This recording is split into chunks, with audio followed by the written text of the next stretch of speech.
right, so today we're going to be looking at this article you guys sent in.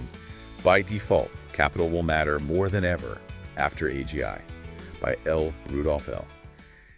And it's got us thinking. You know what happens in the future, where money can buy you practically anything, but your own hard work. Yeah. Doesn't really get you as far as it used to. Yeah, it's a really interesting premise, and it kind of flips the script on how we usually think about labor and capital. You know, right now, even billionaires, they can't just buy the best talent. There's competition, you know? But the author is suggesting that AI could completely change that because AI can be copied. You can have the same AI in a million places at once. So instead of trying to find, the best violinist in the world, it's more like who has access to the AI that can play any instrument perfectly? Yeah. Or compose a whole symphony overnight. Exactly. And the article suggests that, this could lead to a situation where it becomes much easier to get kind of average results, but to really stand out, to achieve outlier success, that could become way harder because everyone has access to the same amazing AI tools. Oh, so it's like, we all get a rocket ship. But none of us can quite reach escape velocity. That's a great analogy. And it brings us to kind of a darker side of this whole thing, which is that human effort itself might become less valuable. Yeah, this is where it starts to get a little dystopian. The author argues that, even governments might not have as much incentive to invest in their citizens, their education, their well-being. Yeah. If AI could just run the economy and even the military. Right. If you can't threaten to withhold your labor, through strikes or whatever, what leverage do you really have? And the article even questions whether democracy would be enough to guarantee that. Governments would still care about human well-being. So basically, we're either hoping for really good UBI or hoping the AI overlords are feeling benevolent. Yeah. Because it sounds like they won't really need us anymore. It's a pretty stark picture, and the author goes on to look at how this might impact all sorts of things. Entrepreneurship, scientific breakthroughs, even intellectual pursuits. How will those things change? In a world where AI is so powerful. But, isn't AI already helping? Entrepreneurs and scientists, we're seeing tons of great stuff because of these tools. Absolutely, and the author acknowledges that, but he's asking us to think long term. What happens when AI can not only assist, but actually replace those roles? Imagine algorithms launching companies, doing complex research, creating art and literature. So imagine a world where, the biggest ideas, the most innovative breakthroughs, they're not coming from human minds anymore. They're coming from lines of code. What does that mean for progress, for creativity, even for what it means to be human? That's a huge question, and the author suggests that.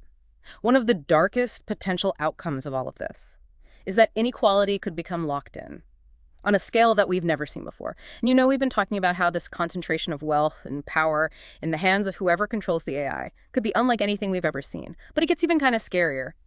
Because the article also says some of the things that have historically helped to level the playing field might not work the same way in an AI-dominated world. So like the usual checks and balances, the things that usually shake things up and force the powerful to share a bit, those might not be as effective. Exactly. He calls them the 4 horsemen of leveling: war, revolution, state, collapse, plague. These are all things that throughout history have disrupted power structures and sometimes led to more equitable societies. So like the things that reset the game. But the article suggests those might not apply in this AI future. Right, because the argument is that AI could create a situation where the people at the top have even less incentive to share power or resources. If AI can run the economy and the military, why risk any instability or change? It's kind of like if you don't need human labor anymore and you don't need human expertise. What's to stop those with the best AI from just holding on to everything? And on top of that, AI is constantly evolving, getting better, more efficient. So this gap between the haves and the have-nots could just keep getting bigger. The article even compares it to a global caste system, where basically your country of origin determines your place in the hierarchy, and there's almost no social mobility. Wow, okay, yeah, this is definitely getting into some dark territory. It's like all the ways we usually think things could change, even the really bad ones, might not be enough to break this AI-powered cycle. Yeah, that's a core concern the author raises. It's not just about rich versus poor. It's about how AI could fundamentally change the relationship between power, wealth, and individual agency. So if these horsemen of leveling don't come to the rescue, what are we left with? Is the article just completely hopeless? Well, not entirely. He does paint a pretty bleak picture. But he also acknowledges that there are still choices we can make, paths we can explore that might help us navigate this uncertain future. Okay, good. I was starting to feel a little overwhelmed by all the doom and gloom. Yeah. What are some of those potential paths? Well, one of the key ideas is The importance of what he calls human-centric capital. These are the skills, the knowledge, the traits that can't be easily replicated or replaced by AI. Okay, give me some examples. What does human-centric capital actually look like in a world where AI is doing so much? Think about things like deep social intelligence, emotional awareness, creative problem solving, the ability to build strong relationships and inspire others. These are qualities that are deeply human.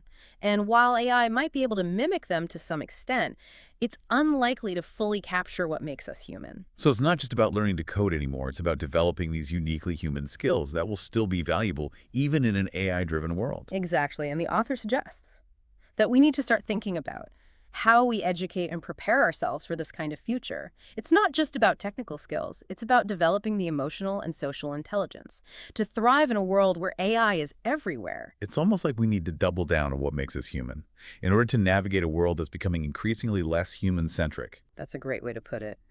And he goes on to explore other strategies as well, like the need for new political systems that can better account for the impact of AI and make sure it serves humanity, not the other way around. He even talks about the possibility of creating new forms of social organization that could help us adapt to this rapidly changing world. So even though the article focuses on some pretty dark possibilities, it's not suggesting that we're completely powerless. We still have choices to make ways to shape the future. Absolutely, and I think that's a crucial takeaway for you listening.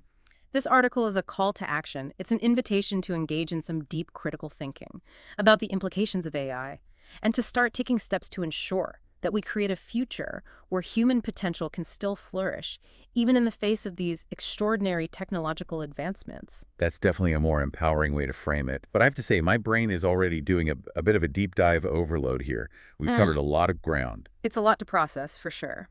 And in the final part of our deep dive, we'll explore some more concrete ideas for how we can navigate this uncertain future, and we'll also talk about what all of this means for you, the listener, and how you can start preparing for the challenges and opportunities that lie ahead.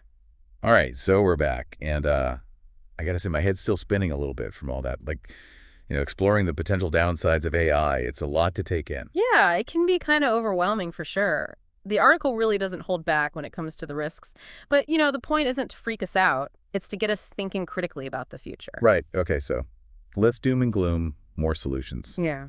Where do we go from here? What does the author actually suggest we do about all this? So he has a few interesting ideas, and they all kind of revolve around this concept of agency in the dream time. Basically, he's saying that right now. We're in this really crucial window where the future of AI is still being shaped, and the choices we make now will have a huge impact on how things turn out. Okay, so dream time, meaning this present moment where we still have some control, some say in what happens. Exactly. He's saying we need to act now while we still have the leverage to influence things. And one of the key ways to do that, he says, is to focus on the things that humans are really good at, the things that are hardest for AI to replicate. Right, we talked about that earlier, the human-centric capital. But can you give me some more concrete examples?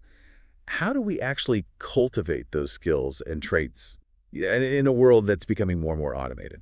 Well, think about fields like therapy, teaching leadership roles, entrepreneurship, the arts. These are all areas where you need things like emotional intelligence, creative problem solving, the ability to connect with people and inspire them. These are the skills that are going to become even more valuable as AI takes over more of the routine, data-driven tasks. So it's almost like Yeah. in response to this massive technological revolution, we need to become more human, more empathetic, more creative. Exactly. It's kind of a paradox. And the author goes on to say, we need to start thinking about new models of education and training that focus on developing these human-centric skills. It's not just about giving people technical skills anymore. It's about helping them develop the emotional and social intelligence to thrive in a world where AI is everywhere. I like that. It's like the technology is pushing us to really figure out what it means to be human. And it's not just about individual development either. The author also talks a lot about the importance of community, building strong networks. He says that in a world where individual leverage might be weaker, collective action becomes even more important. So it's like we need to become more human, but we also need to work together more effectively, create a kind of collective intelligence that can balance out the power of AI. Exactly. And that might mean rethinking some of our social and political structures. He even suggests that traditional democracy might not be enough to ensure human well-being. In a world where AI has so much power, he talks about the need for a more responsive system, something that can adapt to the rapid pace of change and really protect human interests. Okay, this is getting pretty mind-blowing. We're not just talking about adapting our skills. We're talking about reimagining the whole structure of society. Yeah, it's a big challenge, but the Yeah. point is, we need to start having these conversations now while we still have time to shape things. So for everyone listening out there, this isn't just some abstract, futuristic thought experiment. This is about understanding what AI could mean for all of us and starting to think about what role you want to play and how this all unfolds. The choices we make today, individually and as a society, they'll determine what this AI-powered future looks like. It's a daunting challenge, but it's also an amazing opportunity to really rethink what's possible and create a world that's truly worthy of our human potential. That's a great point to end on. We've explored some pretty dark stuff today, but I think we've also found some reasons to be hopeful.